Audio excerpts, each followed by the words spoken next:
Hey everyone, and welcome to my channel, or welcome back to my channel. If you're new here, my name is Kimber. I'm a licensed cosmetologist of 10 years now, and as well as a makeup artist, I am a mama, all the things. So last week's video was kind of how to properly wash your hair in order to go longer in between washes. This week's video is going to be what the heck do you do after you've washed your hair, and then how do you really go multiple days without having to wash your hair. If you are new here, make sure to tap that bell, like this video, and subscribe.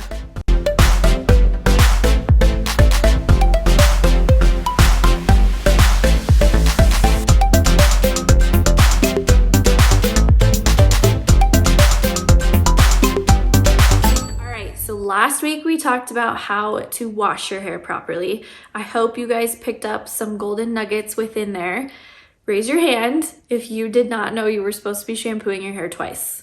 Or raise two hands if you did not realize shampoo was only meant for your scalp. I think those were the two things when I was in beauty school that totally blew my mind. I'm like, what? Like, I'm not supposed to put shampoo down here? And holy cow, did it make a difference. So I hope you found some valuable things in last week's video. If you did not catch it, I will make sure to link it right here for you to go ahead and watch when you have the time. Now that we know how to wash our hair, let's talk about what we do afterwards. So I'm going to take you kind of from the blow drying phase to get us to at least like a week without washing our hair. I think that's a pretty good starting point. For me, I have been hair training for 10 years. So since I was in beauty school, I went from someone who literally washed their hair every day. So when I hear someone tell me they wash their hair every day, I'm like, yeah, don't do it. But I went from washing my hair every day. When I was in high school, I would wake up at 5 and it was just part of me getting ready. I would wash my hair and take a shower. Like that's how I was fresh for the day. And then I got to beauty school and I'm like, whoa. That's bad for my hair. And so once I figured out, okay, when you're putting too much water on your hair, it's actually telling your natural oils to essentially start over, that whole process. So you mix water with oil, you get more oils. Your body's natural response to that is, okay, we're getting washed, which means we need to make more oils. And we don't want that. So if you're washing your hair every day, because you're like, well, my hair is greasy, I have to wash it every day. It's because you're washing it every day is why it's greasy. Now, I do think there's a little bit of genetics that can tend to play into that, but for majority of people, your hair is greasy because you're washing it every day. So we don't want to be doing that, okay? Enough chatting about that. So to start to train your hair, let's first start with blow drying it. I have like my holy grail products that I love to use after I've washed my hair. One being Aquage Uplifting Foam. And if you followed me for a while, then you know that that is my baby.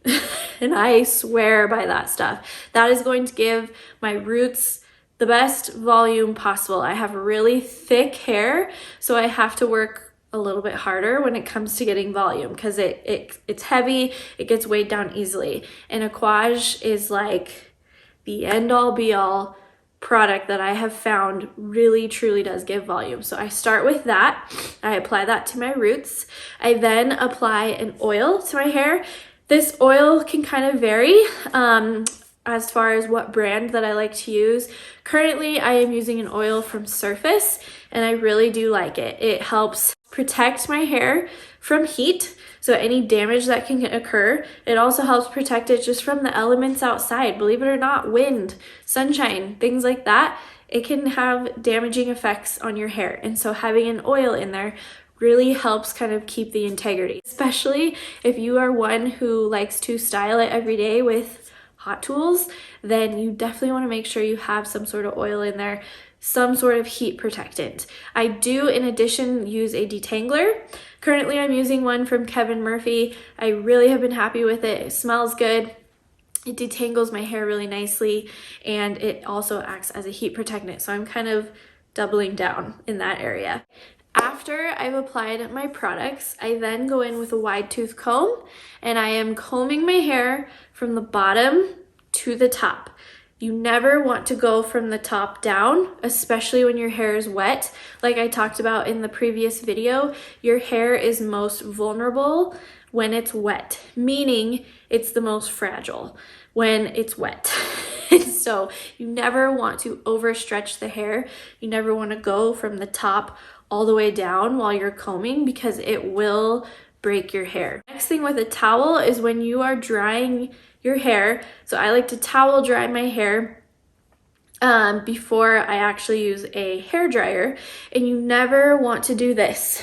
Don't ever dry your hair between a towel doing this. That is going to cause so much damage to your ends, okay? So don't do that. Instead, just kind of take the towel and you want to pat it dry with that towel. Then when you go to dry it, tip your head upside down, and I like to get all of my new growth as dry as possible.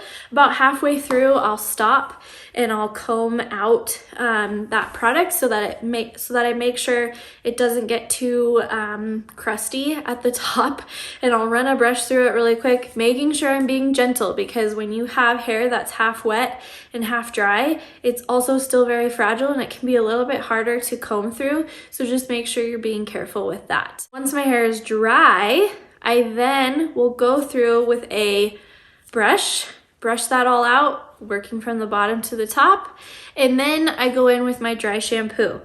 This is key for when you are wanting to go longer between washes, is using a dry shampoo right day one that you have washed your hair.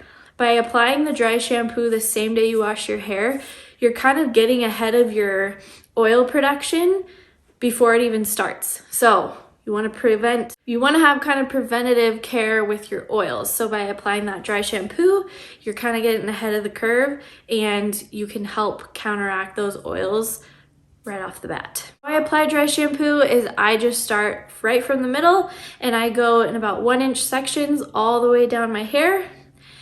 And then I do the same in the back as well. Let the dry shampoo sit for like 2 minutes or so. And then I go in with a boar bristle brush and I start to just kind of dispense that dry shampoo throughout my roots. And notice when I'm brushing it that I am kind of keeping it close to the scalp, but then I'm lifting the brush up at the same time. I'm not bringing that brush all the way down through all of my hair. I'm just keeping that brush right at the new growth. So you can either go back in and hit your hair with a hair dryer again to help kind of boost the dry shampoo to give your hair some volume, or at this point I will usually go in and if I'm straightening my hair that day, I'll straighten it. If I'm curling it, I'll curl it, and then I'm done with styling it. I can usually from here go about 4 to 5 days before I have to apply dry shampoo again. And I like to start with a lighter dry shampoo first. So day one, I start with more of a lighter shampoo. I really have been liking the Amika dry shampoo lately. If you're not familiar with Amika, it does smell really good. And it's actually talc free and propane free. Make sure when you are picking up dry shampoos, check the ingredients. See if there's talc in there. It's hard to avoid talc, but I try to look for dry shampoos that are either talc free or the talc is further down in the ingredient list. If it's one of like the first 3 ingredients, that means it mostly is made of talc, and talc can actually be cancer causing. So be careful with talc powder, and as well as propane. Don't really love the idea of having propane in my dry shampoo, so I like to find ones that don't have that in there. Oftentimes you can avoid that by finding a dry shampoo that comes out in a powder form versus a can. Day one, I like using the Amika one just because it is a lighter dry shampoo. Come day 4 or 5, when my hair's really kind of starting to need dry shampoo, I'll use a little bit heavier of a one. And for this, I really love IGK's First Class Charcoal Detox Shampoo. Not only is this incredible for oils, but it's amazing for volume. Holy cow, does it give your hair volume. So I will apply that the same way I did day 1, where I go and I work in 1-inch sections all the way throughout my hair. Then I'll take a brush and kind of the boar bristle brush and dispense that throughout my roots just to help, especially having darker roots like this. Dry shampoo tends to show up a little bit better if I don't buy one meant for dark hair. And so by having the boar bristle brush, that really helps dispense that dry shampoo out a little bit so it's not as white up here. After that, I'm gonna hit my hair with a hair dryer because this is gonna kind of, again, boost the dry shampoo, give my hair volume, and it kind of refreshes the oils within my hair. Oils are a good thing. I had one of you guys earlier in the week ask about what the heck do you do about gym hair? So without going too far off topic, really quick, let's talk about if you work out every day, because that's another question I get. Well, I work out every day, I have to wash my hair. No, you don't, because sweat actually produces the most incredible oils for your hair. It's natural, it's gonna give your hair the oils that it actually needs. So if you're someone who works out every day, just keep your hair up in a loose ponytail. And if you get ready at the gym or you drive home or you work out at home, so you're just already home, keep your hair in kind of a loose ponytail after you've worked out. If you need it in a tight ponytail while you work out, that's totally fine. We're talking about after you're done working out, loosen up that ponytail.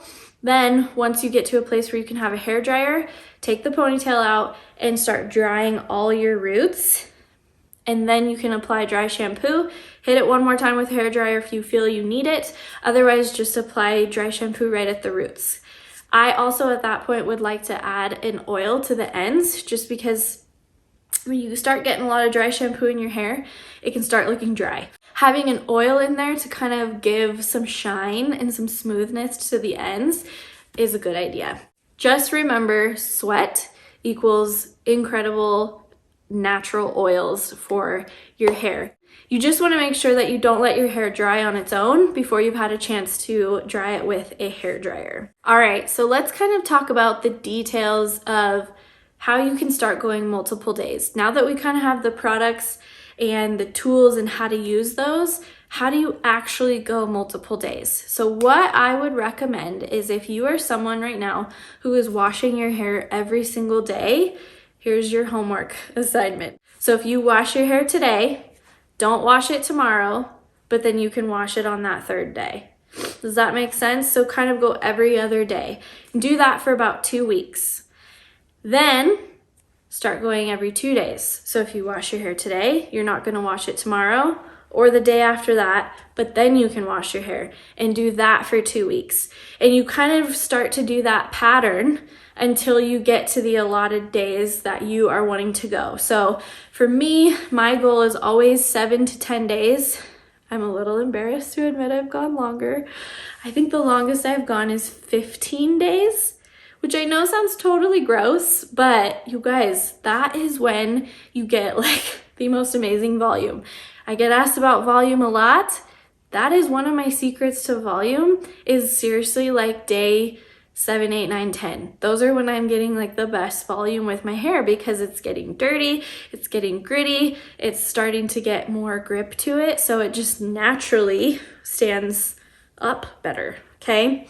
But keep in mind, I have been hair training for a long time. Now, don't get me wrong, I still shower every day. So go find yourself a good shower cap. I just got mine here at Target. I think it was less than $5. I just like to put my hair up in a loose bun, just however you can get your hair from not getting wet, and just throw that shower cap on, pop in the shower, scrub, shave.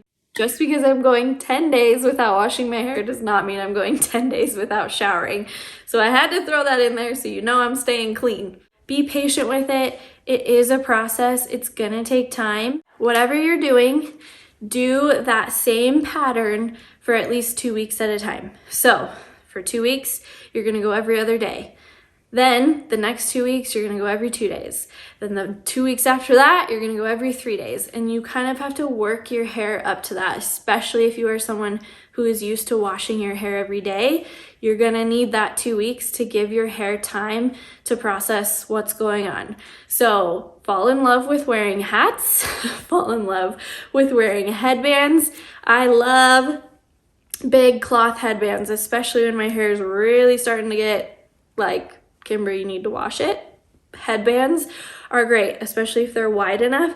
I will link some of my favorite headbands below for that. But hats, headbands, ponytails, slick hairstyles are some of the best hairstyles. We all have seen them. They're trending right now. You can do it with the middle part, you can do it with the side part, and you get it nice and sleek down, and it's like the cutest hairstyle ever. So there's different tricks that you can do to help kind of get your hair over that hump. Something I want to note about when you do start to hit like day 4 or 5, at least for me, it's usually on day 4 or 5, you're gonna start to notice like little flakes in your hairline. And that's when you think like, oh my gosh, I need to wash my hair, it's getting so gross. You don't. Take that boar bristle brush and you're gonna just go right where you're seeing that hairline. You're gonna go kind of side to side and then scoop the hair back. So side to side, scoop the hair back. Same on the other side, side to side, almost like you're scraping the dead skin. And then I just scoop it back, side to side, scoop it back, okay? Then you can even go in and just do one of these to get it all out of there. But after you've used the boar bristle brush, you should notice that some of those flakes are gone and out of there. By having a boar bristle brush, it looks like this, it really does help eliminate any dead skin cells that could be building up, any oils. A lot of times our oils build up right here at the crown of our hair. That's the most common spot. I personally feel like maybe it's just because we're sleeping right there, and so that's just where it tends to build up. But having a boar bristle brush where you can go in and really exfoliate your scalp inch by inch will go a long way, and it will really help your scalp. Not only will it help kind of clean your scalp out, but it also helps your hair grow. So if you have been trying to grow your hair, this is going to stimulate your scalp and help with hair growth. I know the process can be frustrating, but it will be so worth it in the end when you can go 10 days without washing your hair. And believe it or not, your hair will be healthier. It will start to grow better, grow faster. You won't notice breakage as much. All those fun things. Making sure you're brushing your hair properly. That's gonna be a whole other video, is how to properly brush your hair. But all those little tips and tricks hopefully will get you through that phase of hair training, because once you have trained your hair will forever thank you for it. All in all, biggest takeaways from today are washing your hair properly. If you still need to know how to do that, make sure to refer to the part 1 of this video. Also, applying products correctly on day 1 that you have washed your hair. Sticking to a pattern for at least 2 weeks at a time. Giving yourself grace, learning patience through all of this, and just understand that hair training could take 3 to 6 months, if not longer, depending on how your hair responds to it. It's gonna be something that takes time. So you kind of have to work through being frustrated and kind of not loving your hair for at least a solid month. And then after that, you'll kind of start to notice it getting better. All right, that is it for today's video. Thank you for joining me in my living room here. Different scenery for today, but I hope you found some value out of today's video. Make sure you leave a comment below and let me know what you learned. And if you haven't yet, tap that bell, like this video, and subscribe. And I will see you guys next week. Bye, guys.